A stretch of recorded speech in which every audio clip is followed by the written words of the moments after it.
Le berger allemand se tenait immobile sous une pluie battante. Ses muscles étaient tendus, visibles sous son pelage détrempé. Une entaille, juste au-dessus de son œil droit, laissait couler un mince filet de sang. Mais il ne détournait pas le regard. Ses yeux restaient fixés sur une silhouette recroquevillée, blottie contre les débris d'un perron effondré. C'était une petite fille, 7 ans, Elina Morel, assise dans la boue, figée comme une statue. Ses longs cheveux blonds plaqués sur ses joues pâles, ses yeux grands ouverts, vides, mais connectés à ceux du chien. Un lien invisible, une communication silencieuse, indestructible.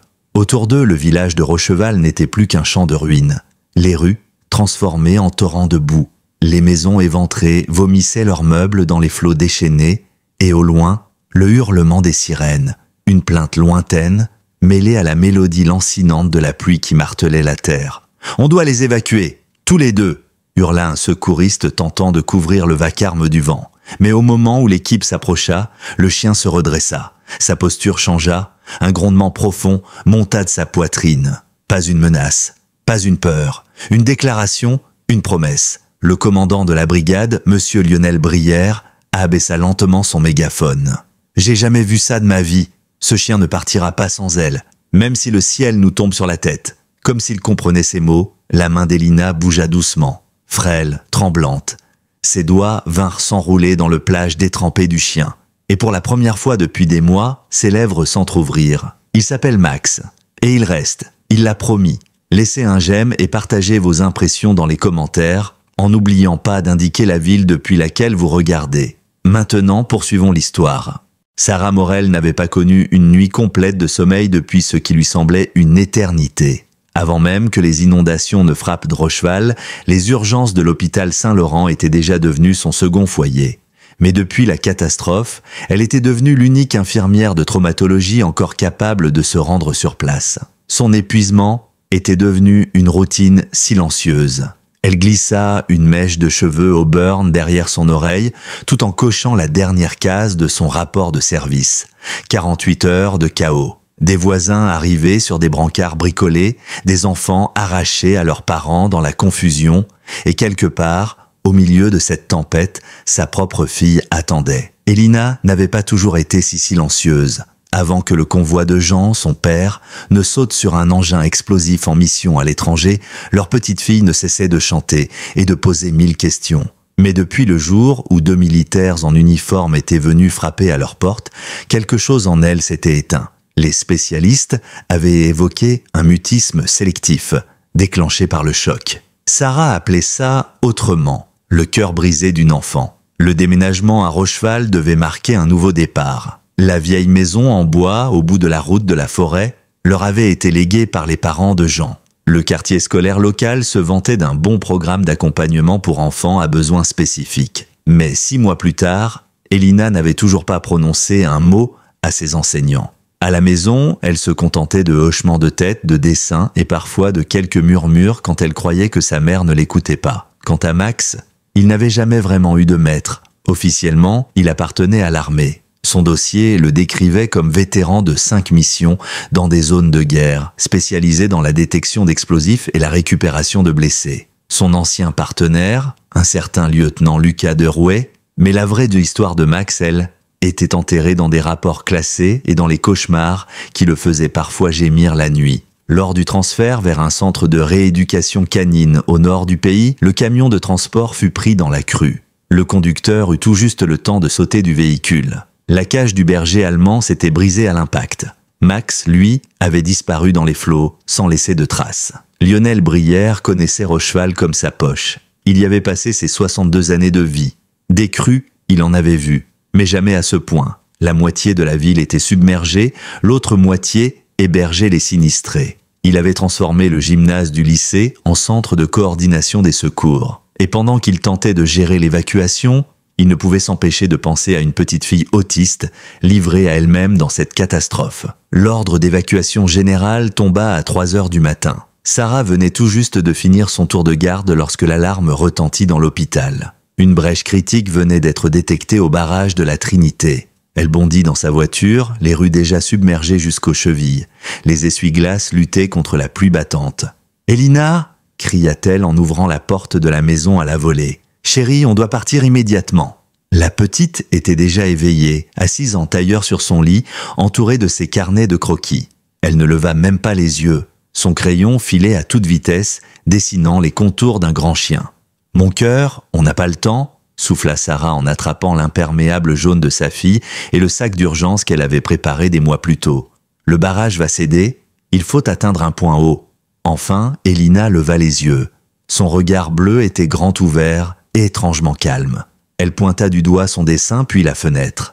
Sarah suivit son geste mais ne vit que des ténèbres et des rideaux de pluie. « Je ne comprends pas, chérie, mais on doit y aller. » Les camions de la garde nationale attendaient sur l'avenue des Peupliers. Les moteurs ronronnaient, impatients, pendant que des familles grimpaient à bord avec le peu d'affaires qu'elles avaient réussi à emporter. Sarah souleva Elina pour la poser dans le dernier camion, puis grimpa à son tour. Le véhicule démarra, accélérant pour distancer la montée des eaux. « Recensement !» cria un soldat. « On a besoin du nombre exact de passagers. » Sarah serra sa fille contre elle. Une rumeur lointaine retentit alors, sourde et menaçante.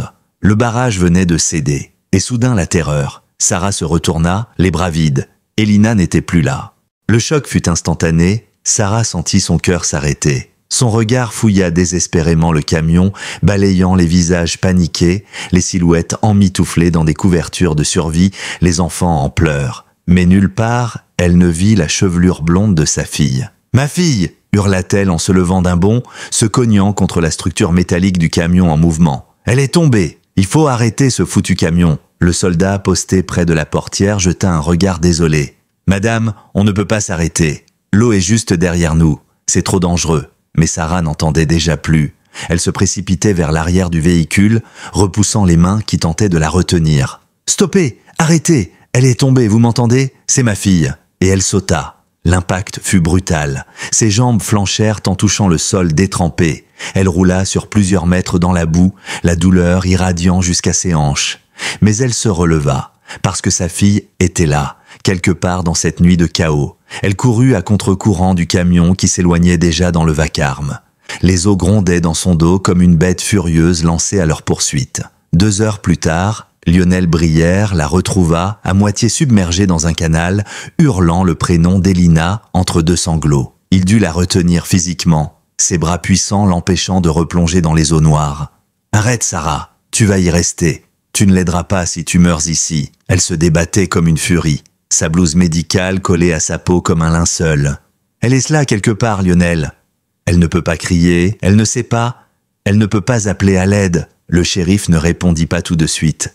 Il se contenta de la maintenir à la surface, la ramenant doucement vers un point d'appui, pendant que ses équipes exploraient les rues en barque. Mais les heures passaient, et toujours aucune trace d'Elina. Le gymnase du lycée, transformé en centre d'accueil, se remplissait de survivants hébétés, tandis que Sarah restait plantée près de l'entrée, les yeux fixés sur chaque visage, chaque manteau d'enfant, chaque filet de cheveux clairs, dans l'espoir qu'une silhouette familière réapparaisse. Mais rien, que la pluie et cette attente dévorante. Pendant ce temps, Max menait son propre combat contre les flots. L'eau glacée l'emportait au gré du courant, mais il tenait bon, ses pattes puissantes battant l'eau avec l'énergie du désespoir. L'entraînement militaire lui avait appris à conserver son énergie, à orienter ses efforts, à suivre les sons humains quand il n'y avait plus rien d'autre. Et puis, un bruit. Pas humain, pas tout à fait. Un son fragile, irrégulier, qui ne venait ni de la pluie, ni des débris flottants. Max pivota, il changea de direction, et il la vit. Et il la vit. Accrochée à ce qui restait d'une barrière de bois, une petite silhouette en robe de nuit, grelottant, les doigts blancs crispés sur une poutre. Elina, elle ne savait pas nager, mais lorsque la vague l'avait emportée, elle s'était accrochée, muette et terrifiée, au reste de la clôture. L'eau lui montait à la gorge, centimètre par centimètre. Mais elle n'avait pas crié, elle n'avait pas pleuré, elle attendait. Et Max ne réfléchit pas une seconde. Il s'approche à la nage, se positionnant à ses côtés, aboyant 1 fois, 2 fois, dans un appel urgent. Elina tourna lentement la tête vers lui. Il y avait dans son regard un mélange de stupeur et de reconnaissance, comme si elle l'attendait. Avec des bras tremblants, elle s'accrocha à lui, entourant son cou de ses petits bras. Max commença à nager, luttant contre le courant, sa respiration courte et haletante. Chaque mouvement devenait plus difficile, le poids d'Elina ralentissant sa progression. Mais il avançait vers un toit qui dépassait à peine de la crue. Il atteignit le rebord, planta ses griffes dans les tuiles humides et avec un ultime effort, hissa d'abord sa tête, puis son corps, et enfin la petite fille hors de l'eau. Ils s'effondrèrent ensemble sur les tuiles détrempées, haletants, glacés, mais vivants. De longues minutes passèrent sans qu'aucun son ne trouble leur silence. Puis, lentement, les doigts d'Elina glissèrent jusqu'à la tête de Max. Elle trouva l'entaille au-dessus de son œil. Le chien grimaça légèrement sous la douleur, mais ne bougea pas. Il la laissa faire. Dans ce geste, quelque chose de profond circula entre eux. Une mémoire, un instinct, un écho. « Tu es blessé », murmura-t-elle. Ce furent les premiers mots qu'elle prononça à haute voix depuis près d'1 an. Max redressa légèrement les oreilles, attentif. Il tourna le museau vers elle, l'observant intensément. « Je m'appelle Elina », dit-elle d'une voix un peu plus assurée. « Toi aussi, tu es perdu ?» Le chien gémit doucement en réponse, posant sa tête sur ses genoux. Les doigts d'Elina se mirent à caresser son pelage, lentement, puis plus franchement. « C'est pas grave », murmura-t-elle. « Je resterai avec toi, jusqu'à ce qu'il nous trouve. » Ils restèrent ainsi, collés l'un contre l'autre, alors que l'aube se levait lentement sur la ville noyée. Une petite fille qui avait retrouvé sa voix, et un chien de guerre qui avait trouvé une raison de rester. Quand l'équipe de secours les aperçut enfin guidés par les aboiements de Max, ils les trouvèrent tous les deux endormis, blottis l'un contre l'autre. Les secouristes avancèrent prudemment, conscients de la posture protectrice du berger allemand. « Doucement, mon grand !» appela l'un d'eux. « On vient pour vous aider. » Max grogna, se plaçant entre Elina et les hommes en uniforme. La fillette ouvrit les yeux, cligna sous la lumière du matin, puis posa une main sur le dos du chien. « C'est bon !» dit-elle dans un souffle. « Ce sont des gentils. » Puis avec une clarté troublante, elle ajouta « Il s'appelle Max. Il m'a sauvé. Il reste avec moi maintenant. » Lorsque Sarah aperçut le bateau de secours accosté près du gymnase, ses jambes cédèrent sous elle. Son cœur s'emballa. Et puis elle la vit, sa fille, enveloppée dans une couverture argentée, un berger allemand allongé à ses côtés, son regard sombre fixant la foule avec méfiance. « Elina !» cria-t-elle en courant. La fillette releva la tête, puis sourit. Un vrai sourire, le premier depuis des mois. « Maman !» dit-elle clairement. « Lui c'est Max. Il m'a trouvé. Il rentre avec nous. » Et ce jour-là, sans que personne ne le sache encore, débuta un combat qui allait bouleverser non seulement la famille Morel, mais toute la ville de Rocheval. 3 mois après le désastre, la vie reprenait peu à peu ses droits. Les rues étaient encore marquées par les traces de la crue, mais les vitrines de la rue principale arboraient de nouvelles couches de peinture et des guirlandes de lumière. L'école élémentaire rouvrait ses portes avec une cérémonie modeste, saluant le courage des habitants. Et dans la petite ferme au bout de la route de la forêt, une voix enfantine résonnait à nouveau. Max assis. Elina tenait une friandise à hauteur de museau. Le berger allemand s'exécuta sans hésiter, ses yeux sombres fixés sur elle. « Bien, mon chien. » Sarah les observait depuis l'encadrement de la porte de la cuisine, toujours émerveillée par la transformation. Les spécialistes n'en revenaient pas. Passer d'un mutisme total à des phrases construites en quelques semaines relevait presque du miracle. « C'est le chien », avait déclaré la psychologue au dernier rendez-vous. Il lui a offert un espace de sécurité, un lien émotionnel qui a réactivé ses circuits de communication. Mais garder Max n'avait rien d'évident. L'armée ne tarda pas à faire valoir ses droits. Moins d'1 semaine après la diffusion d'un reportage local, 2 représentants du ministère se présentèrent chez les Morel. L'uniforme impeccable, les arguments tranchants, Max était un actif militaire, un chien d'intervention spécialisé. Mais Lionel Brière intervint personnellement. Grâce à ses contacts au conseil régional, il obtint un sursis. Une garde temporaire fut accordée à la famille, le temps qu'une évaluation complète soit menée. Mais le contrat stipulait des contrôles réguliers, une formation continue et surtout une clause fragile. L'État pouvait révoquer la garde à tout moment s'il estimait que l'intérêt supérieur de Max n'était plus respecté. « C'est l'heure de l'école, ma puce », rappela Sarah. « N'oublie pas ton projet. » Elina acquiesça et glissa soigneusement son dessin dans une pochette cartonnée. On y voyait Max, debout sur un toit, la mère autour de lui, et une petite fille à ses côtés. En bas, d'une écriture appliquée, elle avait inscrit « Mon héros ». C'était la première fois qu'elle exprimait le souhait de partager quelque chose avec ses camarades. « Max m'accompagne à l'arrêt du car », dit-elle en attachant la laisse au collier du chien. « Bien sûr », répondit Sarah avec un sourire. « Max allait presque partout avec elle désormais. L'école elle-même avait accepté de faire une entorse à son règlement, autorisant le chien à rester allongé sous le bureau d'Elina pendant les cours. Les enseignants rapportaient des progrès stupéfiants. Communication, attention, participation. Max était devenu bien plus qu'un compagnon. Il était son ancrage. Sur le plan légal, la situation de Max restait toutefois complexe. L'armée avait transmis un dossier volumineux mais expurgé. Beaucoup de passages étaient caviardés, comme si certaines informations devaient rester enterrées. Ce que Sarah avait pu en lire confirmait pourtant ce qu'elle avait deviné. Entraînement d'élite, interventions multiples en zone de guerre, comportement exemplaire. Mais un point restait flou. Le chien n'était pas en route vers une mission, comme les médias l'avaient d'abord supposé. Non, il était en transit vers un centre d'évaluation. Pourquoi? Et surtout, pourquoi ce changement soudain dans son statut? En début d'après-midi, en préparant son sac pour sa garde à l'hôpital, Sarah remarqua un tract accroché au frigo. Une clinique vétérinaire venait d'ouvrir ses portes à Rocheval. Le nom lui sauta aux yeux. Docteur Damien Lauzon, spécialiste en animaux de travail et grand gabarit. Elle nota mentalement d'y amener Max. Sa blessure à l'œil avait cicatrisé, mais il boitait encore légèrement après les promenades. La clinique était installée dans un ancien cabinet médical rénové. Sarah patientait dans la salle d'attente en feuilletant un magazine sur l'éducation canine. Pendant ce temps, Elina et Max jouaient dans le coin enfant. « Madame Morel ?» appelle la réceptionniste avec un sourire. « Le docteur Lauzon peut vous recevoir. » Elles le suivirent jusqu'à une salle d'examen spacieuse, au mobilier moderne. Le vétérinaire leur tournait le dos, occupé à se laver les mains. « Alors, c'est lui, le fameux Max dont tout le monde parle » lança-t-il en se retournant. Mais la phrase s'étrangla dans sa gorge, et ce qu'il se passa ensuite glaça Sarah. Max se figea, tout son corps se tendit. Un grondement sourd monta de sa poitrine, ses poils se hérissant le long de son échine. « Max, non !» s'écria Elina, se plaçant immédiatement entre le chien et le vétérinaire. « Il est docteur, il soigne. » Mais Max refusait de se calmer. Il recula, tirant légèrement sur la laisse, sans quitter l'homme du regard. Le docteur Lauzon n'avait pas bougé. Son visage s'était figé, neutre. « Ce n'est pas un chien ordinaire, dit-il enfin d'une voix calme.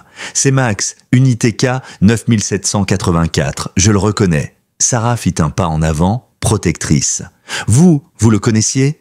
Il hocha la tête. « Je devrais. J'ai été son maître chien pendant 4 ans. » La révélation tomba comme un coup près.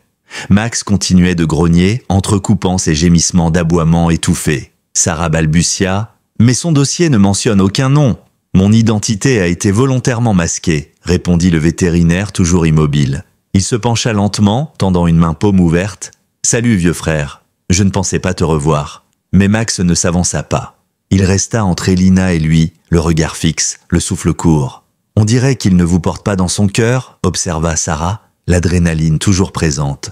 Le docteur Lauzon se redressa, masquant son trouble. « Il y a des choses qu'un chien n'oublie pas. » L'examen se fit dans une tension palpable. Le vétérinaire gardait ses distances, dictant les gestes à Sarah, qui les transmettait à Elina. Elle ne quitta pas Max d'une semelle, sa main toujours enfouie dans le pelage. Le diagnostic fut positif. Physiquement, Max était en bonne condition malgré une faiblesse résiduelle à la patte arrière. Avec des exercices adaptés, il devrait retrouver toute sa mobilité. Je peux vous proposer un programme. Sarah remercia poliment, sur ses gardes. Mais au moment de quitter la pièce, le vétérinaire se racla la gorge. « Madame Morel, je dois vous informer que, légalement, en tant qu'ancien maître chien de Max, j'ai certains droits. » Sarah sentit son estomac se nouer. « Qu'est-ce que vous voulez dire exactement? Que même si l'armée vous a accordé une garde provisoire, ma demande passe au-dessus. Dans la plupart des cas, les chiens militaires prennent leur retraite auprès de leur maître. C'est la procédure standard. » Elina était restée figée. Sa main tremblait légèrement dans le pelage de Max. Le chien, lui, ne bronchait pas, mais son regard noir restait vissé sur le vétérinaire comme s'il lisait en lui. « Mais vous l'avez abandonné » dit soudain la petite fille, sa voix tranchant le silence comme un scalpel. C'était la première fois que Sarah l'entendait parler ainsi, avec cette clarté et cette force. Il était dans ce camion parce que vous ne vouliez plus de lui.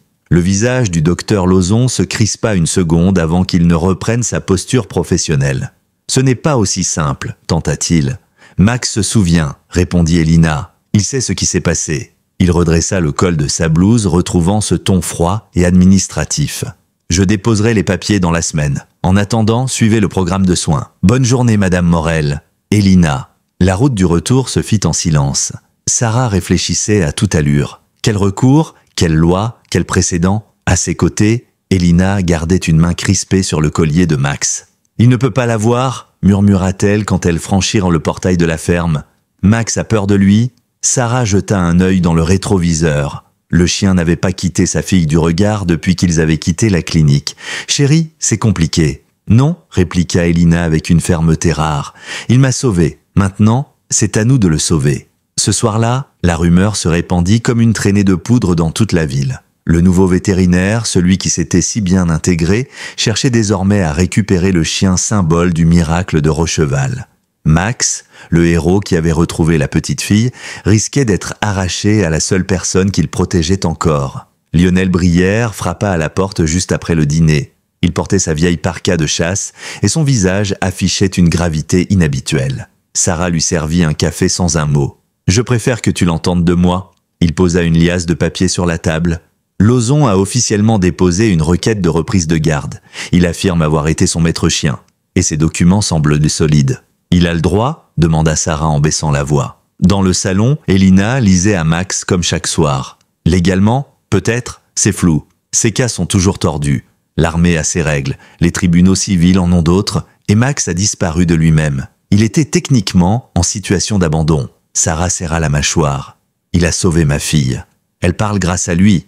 Elle dort, elle rit, elle va mieux.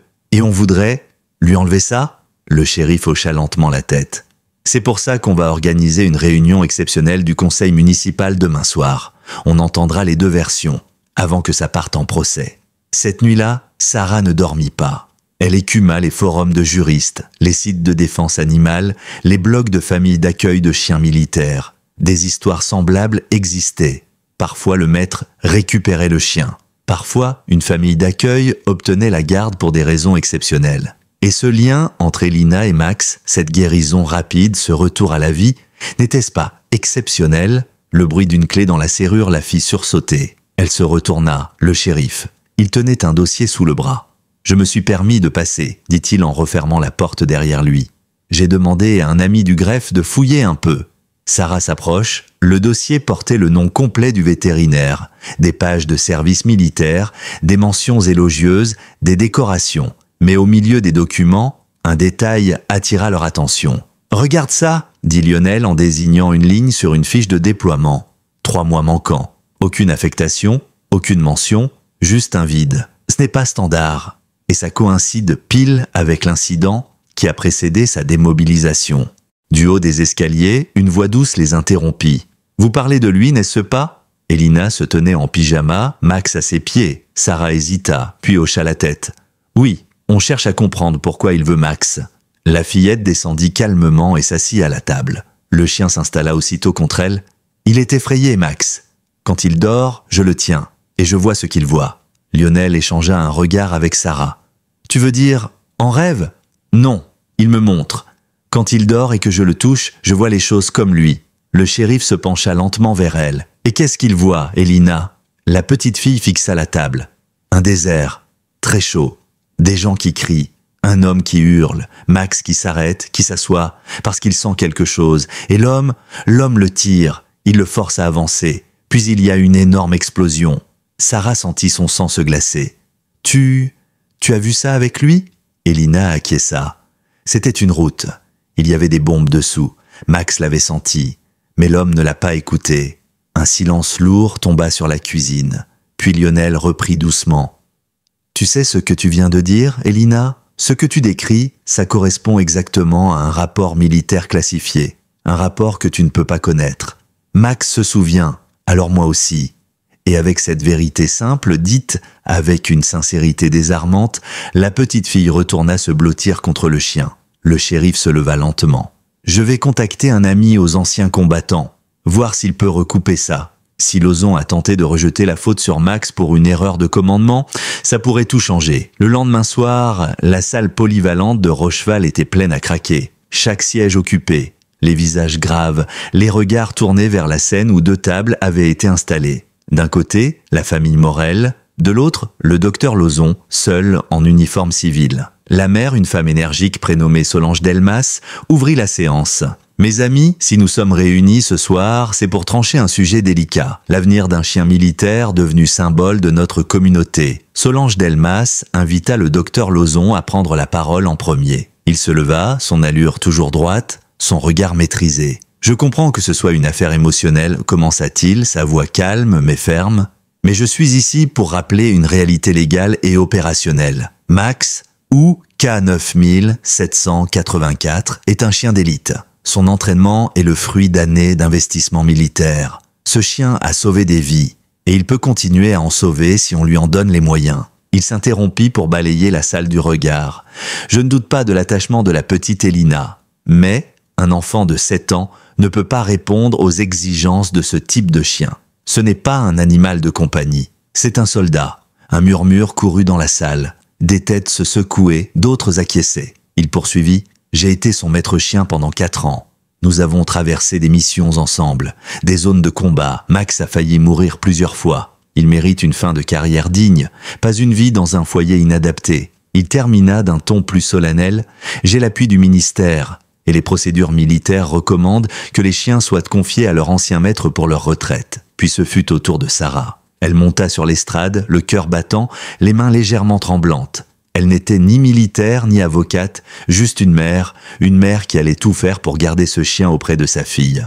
3 mois avant aujourd'hui, ma fille n'avait pas prononcé un mot depuis près d'1 an, commença-t-elle. Depuis que son père, mon mari, a été tué en mission. Elina s'est enfermée dans un silence que ni les médecins, ni les thérapeutes, ni moi n'avions réussi à briser. Elle marqua une pause et montra Max, allongé paisiblement au pied de la scène, sa tête posée sur l'épaule d'Elina.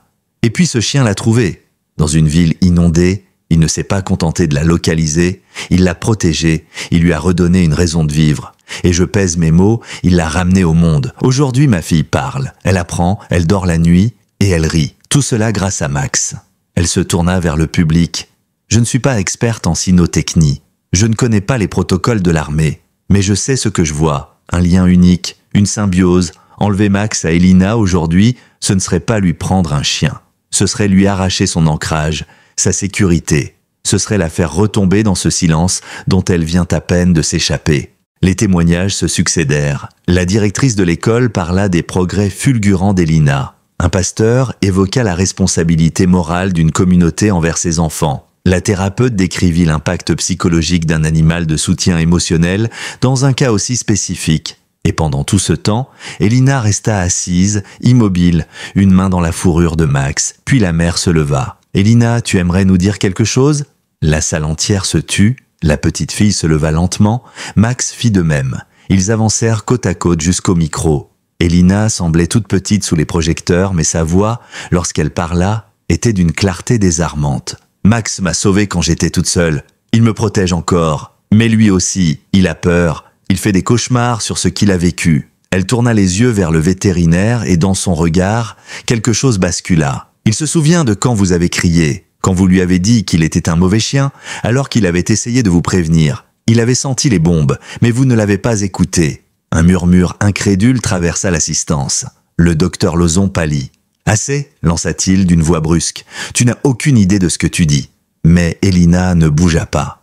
Il avait essayé de s'asseoir, comme il le fait quand quelque chose ne va pas. Mais vous l'avez forcé à avancer. Et puis il y a eu le bruit, l'explosion, le feu, les cris. Le vétérinaire se leva d'un bond. « C'est absurde, elle invente. » Mais une autre voix s'éleva, celle du shérif Brière. « Est-ce le cas ?» Il se tenait au fond de la salle et accompagné d'un homme en uniforme. Parce que le capitaine Renaud, ici présent, des services des anciens combattants, affirme que ce que nous venons d'entendre correspond parfaitement à un rapport classifié lié à votre dernière mission. L'homme en uniforme s'avança. « Capitaine Thomas Renaud, j'ai examiné les archives liées à la démission du lieutenant Damien Lauzon. Ce que cet enfant vient de décrire correspond au témoignage des survivants. Selon eux, Max avait bien signalé une anomalie. Le maître chien n'en a pas tenu compte. L'explosion a eu lieu, 3 morts, plusieurs blessés. Conclusion de l'enquête interne. Erreur humaine. Le visage du vétérinaire s'effondra. La colère céda place à une sorte de vide douloureux. Vous ne comprenez pas ? Vivre avec cette culpabilité, savoir que j'aurais pu éviter ça ? Sarah se leva. Alors vous avez préféré blâmer le chien ? Et maintenant, vous voulez le reprendre? Pour réparer quoi? Pour éviter qu'il ne raconte à d'autres ce que vous n'arrivez pas à affronter? Elina retourna s'asseoir. Max se coucha à ses pieds dans une posture paisible. Le capitaine Renaud reprit la parole. Au vu des circonstances et de la relation évidente entre Max et cet enfant, l'armée est prête à acter officiellement sa retraite. Mais la question de sa garde légale reste à discuter. Le docteur Lauzon baissa les yeux. Ses épaules s'affaissèrent. « Elle a raison, murmura-t-il. Je lui en ai voulu, mais ce n'est pas lui, c'était moi. » La suite de la soirée se déroula dans un calme étrange, presque solennel. L'émotion flottait dans la salle comme un nuage suspendu. Les prises de parole cessèrent. On échangeait des regards, des murmures, mais plus personne ne voulait alourdir l'instant. La mère Solange Delmas, toujours droite derrière son pupitre, reprit la parole. « Nous allons proposer une solution de compromis, à défaut d'avoir tous les éléments juridiques entre nos mains ce soir. » Pendant près d'une heure, les discussions reprirent, plus techniques, plus feutrées. On consulta les textes de loi, on réexamina les droits de garde, les statuts des chiens militaires, les responsabilités des anciens maîtres. Et finalement, un accord fut scellé à la hauteur de la singularité de cette histoire. Max resterait auprès de la famille Morel, officiellement enregistré comme chien d'assistance émotionnelle pour Elina, avec statut de retraite militaire définitive. Damien Lauzon, en tant qu'ancien maître chien et vétérinaire, conserverait un droit de visite encadré et il s'engageait à assurer gratuitement les soins médicaux de Max. En contrepartie, il fournirait son expertise pour aider Elina et Sarah à entretenir les capacités d'un chien si particulier. Non pas pour qu'il retourne à l'intervention, mais pour qu'il reste stimulé, utile et heureux. À la sortie de la salle, Elina s'approcha de Damien. Elle marchait doucement, Max à ses côtés, le vétérinaire s'était agenouillé à leur niveau. « Je suis désolé d'avoir fait peur à ton chien, » dit-il d'une voix basse, « et d'avoir voulu le reprendre. » La petite fille le regarda longtemps, comme si elle pesait chaque mot dans son cœur. « Ce n'est pas seulement mon chien, c'est mon ami. Il pourrait être ton ami aussi, si tu veux. » L'homme tendit sa main, lentement, paume ouverte. Max hésita, il s'avança d'un pas, puis deux. Il renifla les doigts. Ce n'était pas du pardon, pas encore, mais c'était un début. Sarah observa la scène avec une émotion qu'elle n'avait pas ressentie depuis longtemps. Un mélange de fierté, de gratitude et d'humilité. Sa fille, autrefois muette, menait maintenant une paix silencieuse entre deux êtres brisés. Dans les semaines qui suivirent, l'histoire prit de l'ampleur, d'abord dans la presse régionale, puis au-delà. On parlait d'un chien sauveur, d'une fillette miraculeusement guérie, d'un vétérinaire tourmenté, d'une petite ville soudée. Des lettres affluèrent, de familles, de vétérans, de parents, d'enfants autistes. Tous avaient une histoire, un chien, un animal, une rencontre qui avait tout changé. Elina, elle, commença à tenir un carnet. Elle y notait tout ce qu'elle observait chez Max, ses réactions, ses préférences, les signes qu'il utilisait pour communiquer. Ses professeurs furent stupéfaits par la précision de ses descriptions, la richesse des dessins. Ils suggérèrent que cela pourrait devenir un véritable projet d'étude, voire un support pour aider d'autres enfants. Un soir, en préparant le dîner, Sarah aperçut Elina et Max dans le jardin. Ils suivaient les consignes de Damien, venu leur enseigner une série de gestes discrets, comme ceux utilisés dans les opérations spéciales. Max obéissait avec la concentration d'un athlète. La fillette, elle, rayonnait. « Il est si intelligent », dit-elle en caressant la tête du chien. « Tu crois qu'il s'ennuie de son ancien travail ?» Damien s'était accroupi près d'elle, il réfléchit. Il a sans doute aimé avoir une mission. Mais tous les chiens veulent une meute, un sens, et toi, tu lui donnes les deux. Une idée naquit de cette conversation. Une graine d'abord, puis un projet. Et si Max pouvait aider d'autres enfants comme Elina? Avec l'accord de la psychologue, Sarah lança les démarches pour obtenir une certification de chien thérapeutique. Le processus serait long, exigeant, mais les bénéfices pouvaient être immenses. Pendant ce temps, Lionel Brière poursuivait ses propres recherches. Quelque chose le dérangeait encore dans cette affaire. Pas seulement les 3 mois manquants dans le dossier militaire de Damien, mais aussi son installation à Rocheval. Pourquoi ici? Pourquoi ce village isolé? Il n'y avait pas de base militaire à proximité. Aucun hôpital vétérinaire renommé. Son passé prestigieux aurait pu lui ouvrir les portes de n'importe quelle capitale. Alors pourquoi Rocheval? L'hiver s'annonçait, l'anniversaire de la mort de Jean approchait. Elina semblait plus calme, mais parfois plus silencieuse. Elle passait de longues heures dans le bureau que son père utilisait autrefois. Elle feuilletait des albums, dessinait des médailles, des chiens en uniforme. Sarah la laissait faire. Elle avait compris que sa fille avait besoin de ces moments. Pour comprendre, pour poser des questions sans les dire. Personne ne pouvait encore prévoir que la tempête approchait. Une tempête bien réelle, mais aussi une autre, plus sourde, faite de révélations, de menaces anciennes, de douleurs mal digérées. Car certaines vérités enfouies refont surface au moment le plus inattendu, et l'équilibre fragile de cette famille allait bientôt être mis à l'épreuve de manière brutale. La première neige tomba sur Rocheval début décembre, couvrant la ville d'un voile de silence. Les toits, encore marqués par la crue, se paraient de blanc. Les vitrines du centre affichaient des guirlandes lumineuses, les enfants préparaient les décorations de Noël et au marché d'hiver, on vendait des ornements en forme de pattes de chien. Max était devenu une sorte de mascotte pour la commune. Une image d'espoir, de reconstruction, de fidélité. Ce jour-là, Sarah observait la neige tomber depuis la salle de repos de l'hôpital. L'urgence était calme, un petit miracle en soi. Elle sirotait son café, vérifia son téléphone. Un message de l'enseignante d'Elina confirmait que Damien Lauzon était bien arrivé à l'école pour présenter un exposé sur les chiens de travail. Ces dernières semaines, une paix fragile s'était installée entre lui et la famille. Il avait respecté les conditions du conseil, offert des soins irréprochables à Max et manifesté un intérêt sincère pour le lien entre l'animal et Elina. Mais Sarah ne pouvait s'empêcher de rester méfiante. Lionel Brière, lui, n'avait pas lâché l'affaire. Les anciens collègues militaires de Damien restaient muets, les archives encore partiellement classifiées. Et surtout, ce choix étrange de s'installer à Rocheval. Il y avait trop de coïncidences. Le chef de service passa la tête par la porte. « Sarah, tu devrais rentrer. Alerte météo, une tempête arrive, ils parlent d'un blizzard record. » Elle jeta un coup d'œil à sa montre. L'école ne fermerait pas avant 1 heure. « Je vais chercher Elina tout de suite. » La route vers l'école, habituellement rapide, fut un calvaire. Le vent soufflait déjà fort, les flocons fondaient sur le pare-brise comme des projectiles glacés. Les arbres se pliaient, les trottoirs disparaissaient. À l'école, c'était l'effervescence. Des parents arrivaient en avance, le personnel s'organisait pour évacuer les enfants dont les familles ne pouvaient pas venir. Elina était assise à son bureau, calme, Max couché à ses pieds, Damien rangeait ses supports visuels. « Maman, il a montré des photos de Max quand il était petit », dit-elle en souriant. Il était minuscule. Damien hocha la tête. Il était le plus faible de sa portée. Personne ne croyait qu'il passerait la sélection. Il y avait dans sa voix une tendresse sincère. Sarah le remercia brièvement et aida Elina à enfiler son manteau. « On doit rentrer. La tempête s'annonce sévère. » Damien la regarda, sérieux. « Tu penses qu'on peut se tutoyer maintenant ?» demanda-t-il presque timidement. Elle haussa un sourcil. « On verra après le blizzard. » Le trajet du retour fut pire. Les bourrasques secouaient la voiture, la visibilité tombait à 2 mètres. Max, à l'arrière, restait droit, comme s'il sentait le danger. Lorsqu'ils arrivèrent enfin, le vent poussait la neige contre la maison avec une telle force que la porte faillit ne pas s'ouvrir. À l'intérieur, Sarah donna les consignes. On prépare les bougies, les lampes, les couvertures. Si on perd le courant, on s'adapte, comme au camping.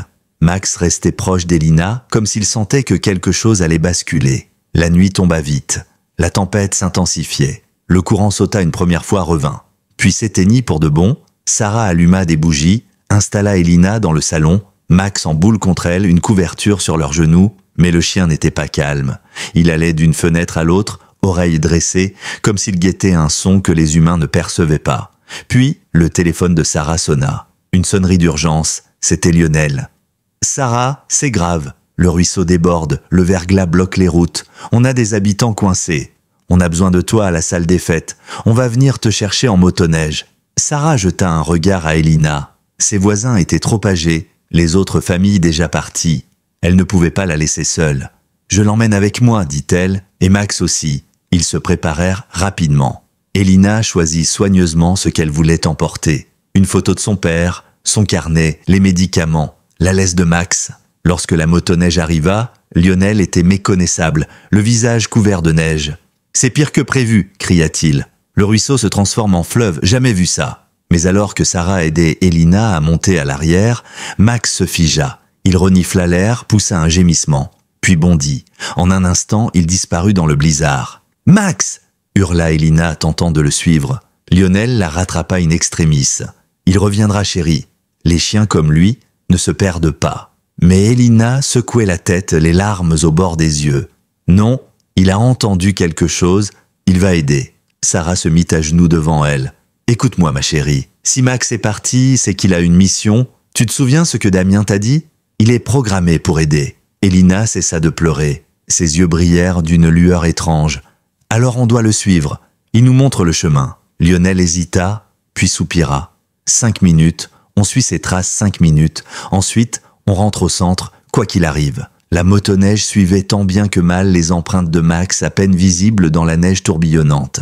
Elina était serrée entre Sarah et Lionel, les yeux grands ouverts malgré le vent qui cinglait son visage. « Là-bas !» cria-t-elle soudain, tendant le bras vers une ligne d'arbres indistincte. Une silhouette sombre courait entre les troncs. Max. Il aboyait, disparaissait puis réapparaissait plus loin comme pour les guider. Ils le suivirent jusqu'à un champ inondé par la crue où un véhicule sombre était à moitié enseveli sous la neige et l'eau gelée. Max bondissait autour, aboyant de toutes ses forces. Lionel arrêta la motoneige à quelques mètres. Sarah descendit en courant. La voiture avait percuté un arbre et semblait abandonnée.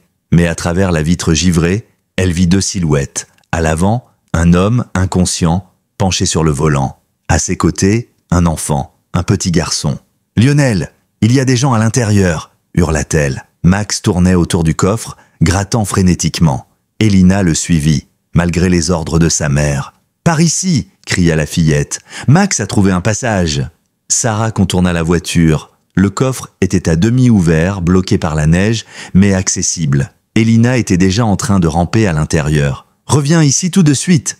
cria Sarah. Mais sa fille avait déjà disparu entre les sièges arrière. Quelques secondes plus tard, une voix s'éleva. « Le petit garçon respire, mais l'homme est tout froid. » Lionel réussit à casser la vitre du conducteur. Sarah se pencha, toucha le cou de l'homme, pas de pouls. Elle le sortit avec l'aide du shérif et commença la réanimation. À genoux dans la neige, ses gestes précis malgré le froid mordant. C'était une routine qu'elle connaissait trop bien. Pousser, souffler, compter, encore et encore. L'homme était inerte. Son visage, en se dégageant de la lumière, devint familier. Son cœur rata un battement. C'était Damien. Elle hésita une fraction de seconde, puis continua plus fort encore. « Respire, bordel, respire !» Derrière elle, Lionel récupérait le petit garçon qui sanglotait dans les bras d'Elina. « C'est Tommy !» dit la fillette. « Le fils de Damien. Il allait le déposer chez sa mère quand la voiture a glissé. » Un hurlement brisa le silence. Maximum.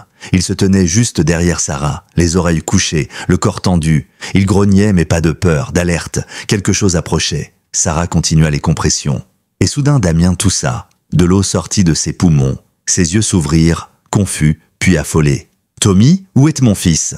Sarah se tourna, lui montrant le garçon emmitouflé dans les bras de Lionel. Le soulagement passa sur son visage comme une vague. Puis une autre émotion, de la peur. « Ils m'ont retrouvé !» murmura-t-il. Sarah fronça les sourcils. « Qui ça ?» Mais il se redressa faiblement. « Il faut partir. Maintenant. Ils sont là pour Max. » Des faisceaux de lumière apparaissaient dans le lointain découpant la nuit. Trop ordonnés pour être de simples secouristes. Max grognait de plus belle. Lionel posa Tommy près de Sarah. « Prends-le, je les retiens si besoin. » Mais Sarah se redressa déterminée. « Non, on part tous ensemble. » Ils hissèrent Damien sur la motoneige, le petit garçon entre les bras, Elina accrochée à Max. Ils repartaient à peine que les silhouettes apparurent, encapuchonnées, équipées de lampes tactiques et d'armes semi-dissimulées. Une voix s'éleva à travers le vent. « Docteur Lauzon, rendez-vous, nous voulons seulement parler. » Damien trembla. « Ce ne sont pas des militaires, ce sont des contractuels privés, une entreprise de sécurité. Méridian, ils veulent Max et mes travaux. » Lionel fit glisser sa main vers son arme de service. Sarah, elle, tenait Tommy contre elle. Elina se colla à Max, qui se plaçait entre elle et les inconnus. La tension était insoutenable. Puis soudain, une autre voix retentit dans une direction opposée. « Ne bougez plus, capitaine Thomas Renaud, département des anciens combattants. » De nouvelles silhouettes apparurent, en uniforme cette fois, escortant le capitaine, flanqué de 2 soldats armés. Ces hommes ne sont pas des agents fédéraux, ce sont des civils armés travaillant pour une entreprise sous enquête. Le rapport de force venait de basculer. Les hommes de Méridian échangèrent des regards. Un des leurs tenta d'argumenter. Le docteur Lawson détient des informations confidentielles. Le chien est un prototype. Il nous appartient. Le capitaine Renaud ne sourcilla pas. Le chien est un vétéran décoré, officiellement retraité, désormais sous protection. Quant au docteur Lawson, il est sous la juridiction de mon département jusqu'à éclaircissement complet de la situation. Sarah n'attendit pas qu'on débatte davantage. Elle fit signe à Lionel. Ensemble, ils transportèrent Damien jusqu'à la Jeep du capitaine.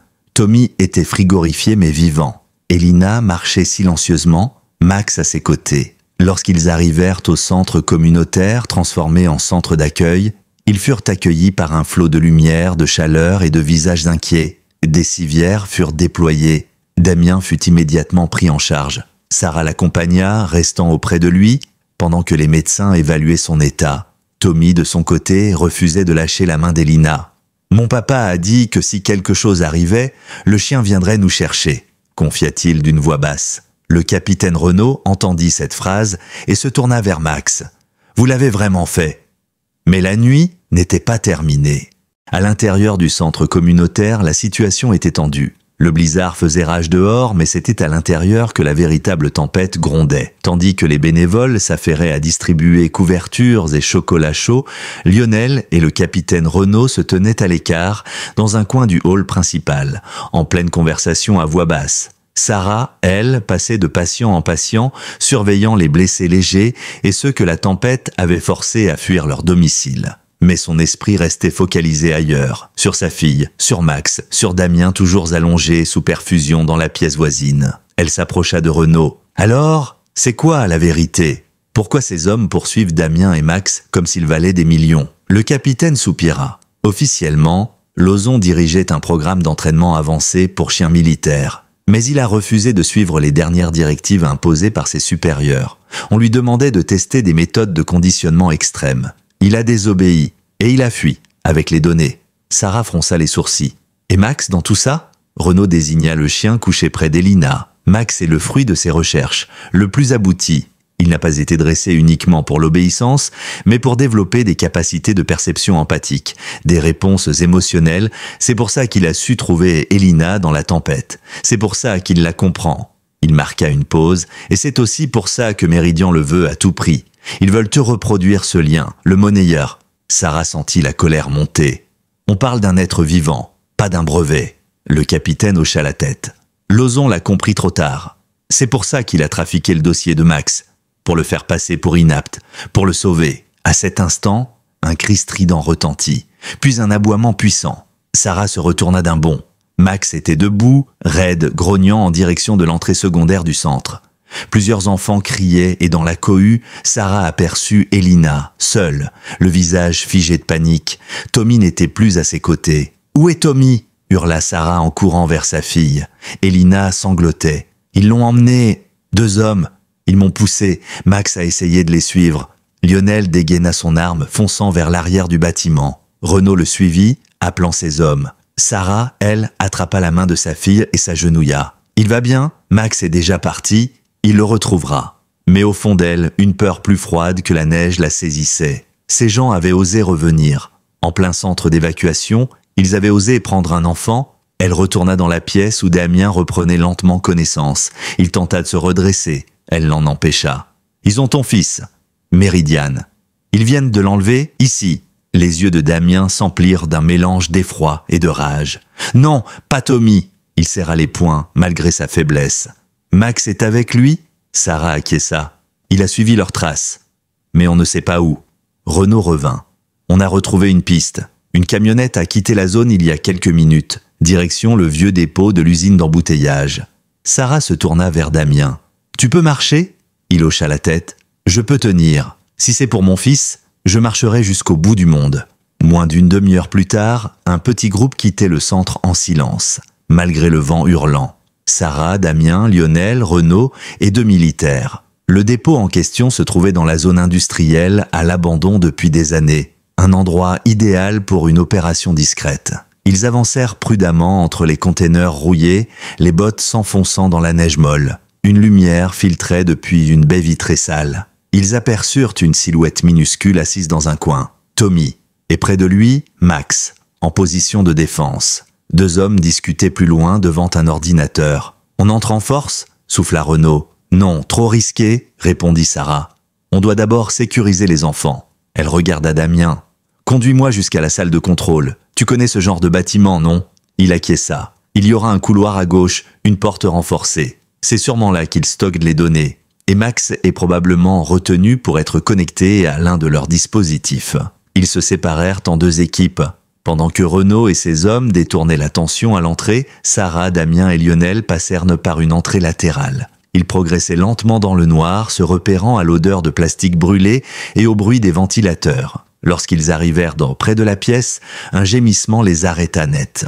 « C'est Max », dit Elina dans l'émetteur qu'ils avaient laissé allumer. « Il a mal ? Je le sens. » Sarah ouvrit la porte d'un coup d'épaule et ce qu'elle vit la glaça. Max était attaché sur une table métallique bardée d'électrodes. Deux hommes en blouse blanche manipulaient une interface. À côté, une console clignotait. « Stop !» cria Sarah en pointant une lampe torche sur eux. Les hommes sursautèrent, mais l'un d'eux, dans un geste paniqué, appuya sur un bouton rouge. Max hurla. Le cri de Max déchira l'air comme une lame. Il n'y avait rien d'animal dans cette plainte. C'était la souffrance nue, brutale, insoutenable. Sarah bondit en avant, bousculant la table de métal, arrachant les câbles, les électrodes, tout ce qui retenait le chien. Max tremblait de tout son corps, ses yeux roulaient de douleur, sa gueule muselée. « Mon Dieu !» murmura-t-elle. Damien, livide, se précipita à son tour, jetant un regard furieux aux deux hommes en blouse. « Vous l'avez torturé. Pourquoi ? Pour des données ? Pour des réactions neuronales ?» L'un d'eux tenta de se justifier. On voulait juste observer ses réponses émotionnelles sous stress. Mais il n'eut pas le temps d'en dire plus. Lionel le plaqua au mur, son arme dégainée, son regard noir de fureur. « Vous avez enlevé un enfant, vous avez électrocuté un chien militaire, vous allez répondre de tout ça. » Alors que Max gisait, pantelant, une silhouette fluette surgit derrière eux. « Max !» cria Elina. Elle avait échappé à la vigilance des bénévoles et les avait suivis. Sans réfléchir, elle se jeta sur le chien, posant ses petites mains sur sa tête tremblante. « Je suis là maintenant. » C'est fini. Et soudain, Max cessa de trembler. Le silence s'installa. Le chien ouvrit lentement les yeux.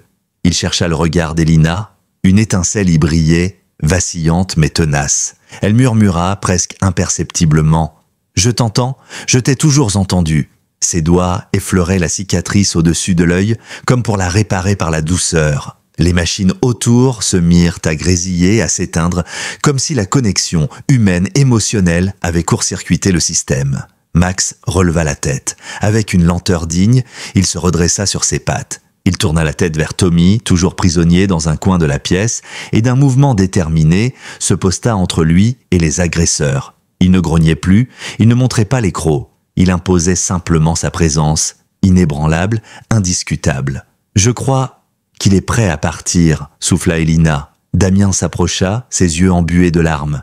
Il regarda longuement le chien, puis sa fille. « Ce lien que vous avez tous les deux, je n'ai jamais réussi à le créer, moi. » Sarah posa une main sur son épaule. « Parce que tu le traitais comme un soldat, pas comme un être vivant. Quand les renforts du capitaine Renaud investirent le bâtiment, ils trouvèrent les hommes de Méridian à genoux, désarmés. Les preuves étaient là, partout, les disques durs, les enregistrements, les protocoles expérimentaux, tout ce qu'il fallait pour les traduire en justice.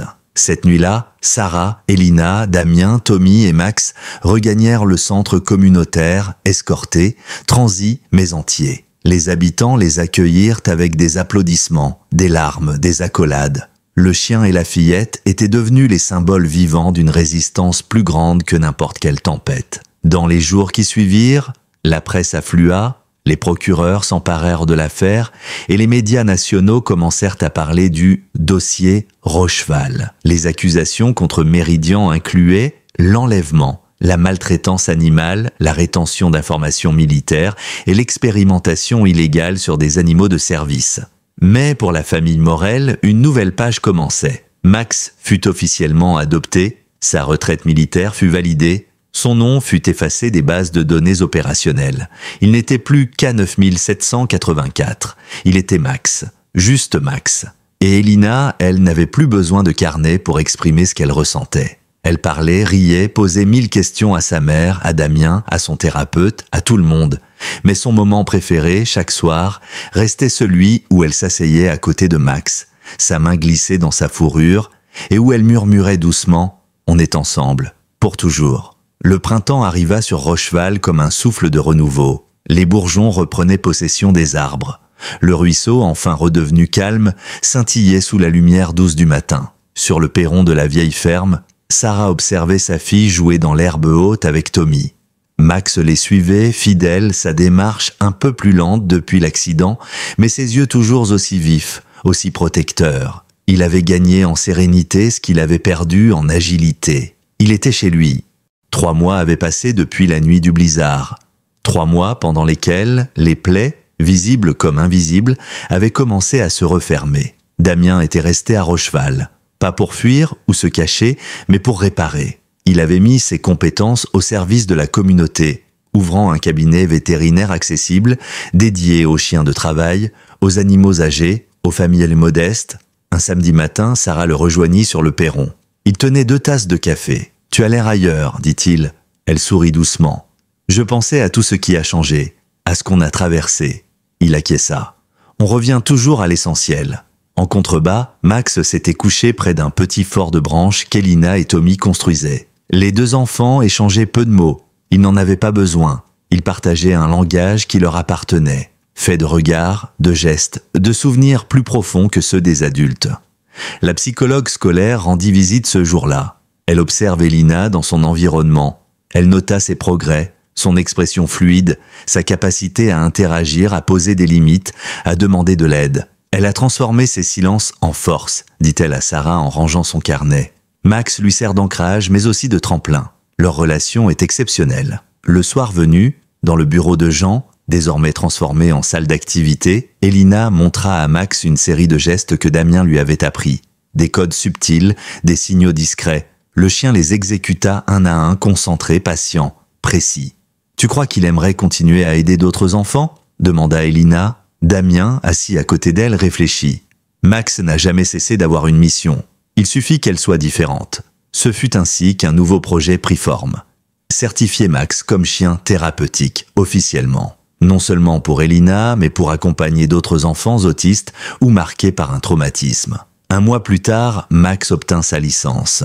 Le jour de l'obtention, le centre communautaire organisa une petite cérémonie. Les enfants de l'école avaient préparé une fresque avec l'empreinte de sa patte au centre. Le maire Solange Delmas lui remit un certificat symbolique et Lionel Brière, dans un discours émouvant, déclara « Certains héros portent des uniformes, d'autres des cicatrices silencieuses et des yeux qui comprennent ce que nous ne savons même pas dire. » À l'arrière de la salle, Damien observait. Il ne prit pas la parole. Il n'en avait pas besoin. Sa présence suffisait. Il avait fait le choix du silence respectueux, du rôle discret, celui qui aide sans chercher à s'approprier. Plus tard dans la soirée, alors que tout le monde repartait, Elina s'approcha de lui. « Tu crois que papa serait fier ?»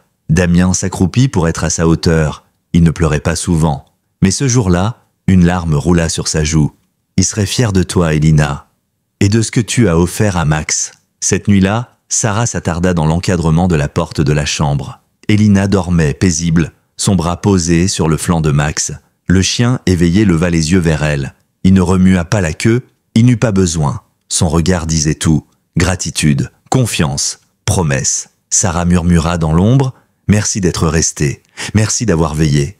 Merci de l'avoir ramené à moi. » Puis, elle ferma la porte, laissant la lumière douce de la veilleuse éclairer le visage d'une enfant qui n'avait plus peur. Et celui d'un chien qui, après avoir connu la guerre, avait trouvé la paix. Ils disent que la sagesse vient avec l'âge.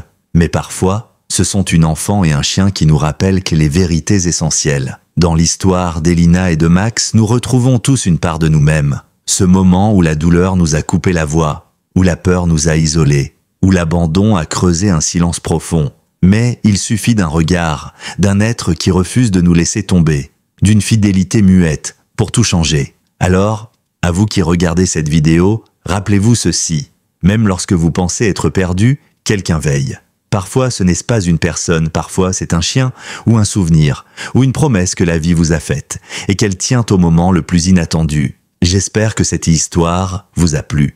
Abonnez-vous à la chaîne pour ne pas manquer les prochaines. Laissez un like et dites-nous en commentaire ce que vous en avez pensé. On se retrouve très bientôt pour une nouvelle histoire.